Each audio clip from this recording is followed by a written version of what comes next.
मूर्धन्य स्रष्टा, विश्व स्तरको स्रष्टा महाकवि श्री लक्ष्मीप्रसाद देवकोटाज्यूको आज जन्म जयन्ती।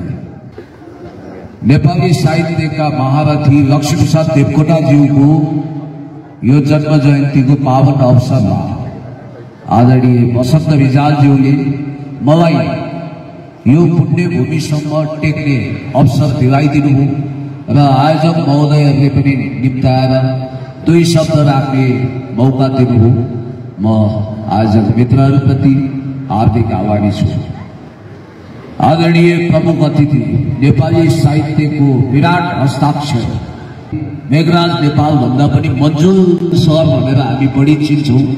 हामीले बच्चैदेखि जसको कविता रस मानी मानी पढ्थ्यौँ, जसका निबन्धहरू स्वाद मानी मानी युनिभर्सिटीमा पनि पढिन्छ, त्यस्तो अमर इतिहास आदरणीय मन्जुललाई नेपाली आख्यान क्षेत्रको एक सशक्त हस्ताक्षर आदरणीय विजय चालिसेज्यू, त्यसैगरी मञ्चासीन अनेक प्रतिभाले सुसज्जित हुनुभएका आदरणीय नेपाली साहित्यका ख्यातनाम स्रष्टाहरू र पूर्व मन्त्रीको रूपमा रहे पनि लो प्रोफाइलमा बसेर हमेशा देश र जनताको सेवा गर्ने वा आफैमा स्रष्टा पनि हुनुहुन्छ।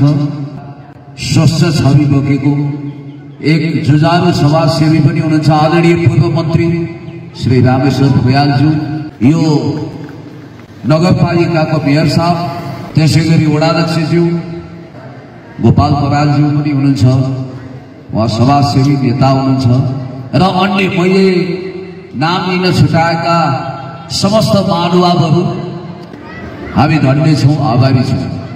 त्यहाँ त्रिमूर्ति खडा भएको छ, बडो प्रतीकात्मक हिसाबले गजब लाग्यो।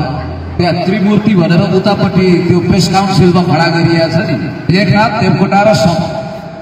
तर यो क्षेत्रको लागि भैरव रियालज्यू, रमेश विकलज्यू र बीचमा देवकोटा रहनु ठ्याक्कै त्यस्तै प्रतीकको रूपमा लिन सकिन्छ।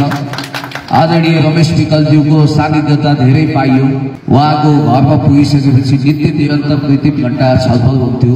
आज उहाँ स्वर्गवासी हुनुहुन्छ र नेपाली साहित्यले कहिल्यै पनि बिर्सन नसक्ने आकाशमा चन्द्र सूर्य रहेसम्म उहाँको कृतित्व अमर रहनेछ र उहाँको स्वनामधन्य सुपुत्र विजय चालिसेज्यूले त्यो विरासत हानिरहनु भएको छ। म उहाँप्रति पनि आभारी छु। अब धेरै भूमिका नबाधौँ। लक्ष्मीप्रसाद देवकोटाको विषयमा हामीले धेरै भनिरहनै पर्दैन, फुलफुट्टा जोड्नै पर्दैन। उहाँको इतिहास नै काफी छ, तारिफ योग्य छ।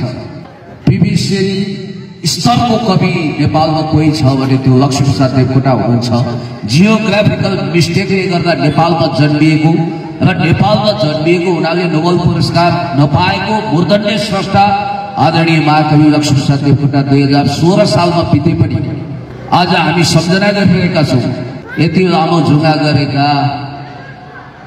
तत्कालीन प्रधानमन्त्री डाक्टर केआई सिंहको बारेमा मैले एउटा लेख पढाएको थिएँ।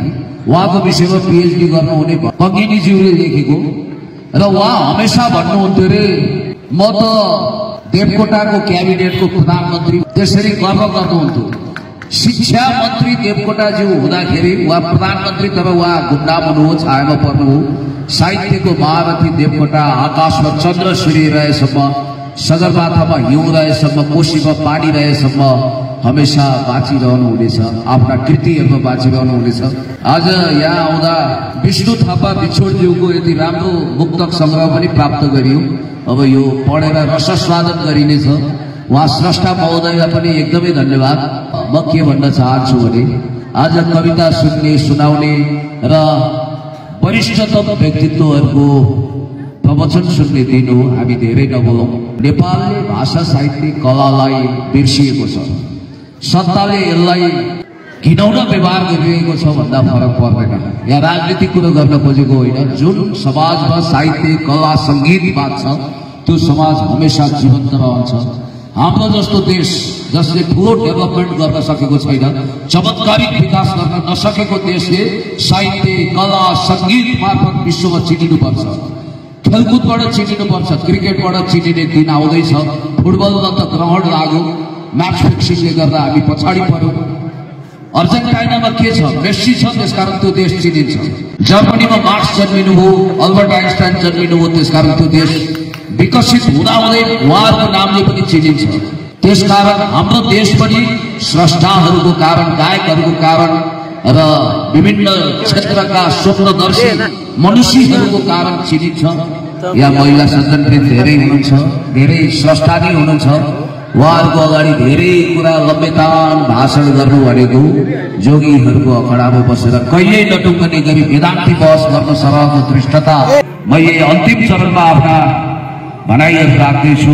श्री गुणराज वैटेलज्यूले PS जयपालले नोबेल पुरस्कार पाउन साथ कान्तिपुरमा एउटा रिपोर्टिङ गर्नुभएको थियो। भारतीयहरूले दुन्दुबी बजाए। PS जयपाल हाम्रो हिन्दुस्तानबाट ट्रिनिडाड एन्ड टोबागो भन्ने क्यारेबियन टापु राष्ट्रमा पुगेर नोबेल पुरस्कार पाउनुभयो। उहाँलाई राष्ट्रिय अभिनन्दन गर्नुपर्छ भारत बोलाएर भनेर उनीहरूले झाँसा दिए। PS जयपाल यस्तो ज्ञात्र साहित्यकार जो तपाईको मुखै अगाडि तपाईलाई मन नपर्ने तितो सत्य बक्नको लागि सुप्रसिद्ध हुनुहुन्छ। उहाँले सलमान रुस्दीको सटानिक भर्सेसलाई मुसाले कोतर्न अस्वीकार गरेको कृति भनेर खण्डन गरिदिनु।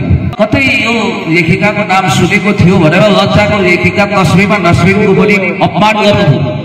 तर एरिया अफ डार्कनेस लेखेर भारतीय सभ्यताको बारेमा, त्यसका अन्तरङ्ग र बहिरङ्ग पक्षको बारेमा मजासँग व्याख्या विश्लेषण गरिदिनु भएका विश्वका एक विराटतम हस्ताक्षर मलाई जहाँसम्म लाग्छ हामी बाँचिरहेको समयको सबभन्दा ठुलो प्रतिभा भनेको फिडेल क्यास्ट्रोले हमेशा माया गर्ने 100 years of solitude लेख्ने ग्राभियल गार्सिया मार्केज द्वारा एरिया अफ डार्कनेस लेख्ने PS जयपालले गुणराज वैटेलजीको त्यो आर्टिकलमा हामीले पढेका थियौँ। पछि मैले त्यसको सत्यापन पुष्टि युजु RD शर्माज्यूहरूसँग गरेँ, जसले उहाँलाई भेट्नु भएको रहेछ। उहाँले आउटराइट रिजेक्ट गर्नुभयो, ठाडै अस्वीकार गर्नुभयो। मेरो पुर्खाहरू नेपाल भन्ने देशको पाल्पा भन्ने ठाउँबाट हिन्दुस्तानमा माइग्रेट भएर गए, बसाइ सरे र उनीहरू कालान्तरमा ट्रिनिडाड एन्ड टोबागोमा आएको हुनाले हाम्रो पुर्खाको सम्मानको लागि म नेपाल लेख्छु भन्नुभएको छ। खोइ त हामीले उहाँलाई VVIP प्रोटोकलमा यहाँ बोलाएर सम्मान गरेको, रेड कार्पेट ओछ्याएको। वास्तवमा उहाँ नेपाल आउन आतुर हुनुहुन्छ भन्ने सूचना अहिले पनि मलाई छ। सरकारी निकायबाट त्यतातिर पहल भएको छैन। गैर सरकारी निकायले गर्दा त हुँदैन, किनभने उहाँ नोबेल पुरस्कार प्राप्त व्यक्तित्व हुनुहुन्छ।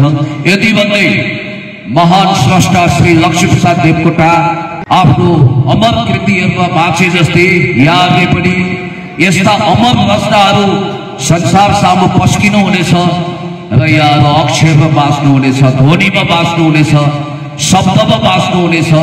कविता सुनाउने माहौल छैन। रूपचन्द विष्टजीको त्यही पंक्ति मलाई हमेशा मनपर्छ। बोलिरहने मान्छे चराम मान्छे, जोतिरहने मान्छे गदा मान्छे, गर्ने र बोल्ने पो असल मान्छे भने जस्तै अब गर्नु पनि छ, बोल्नु पनि छ।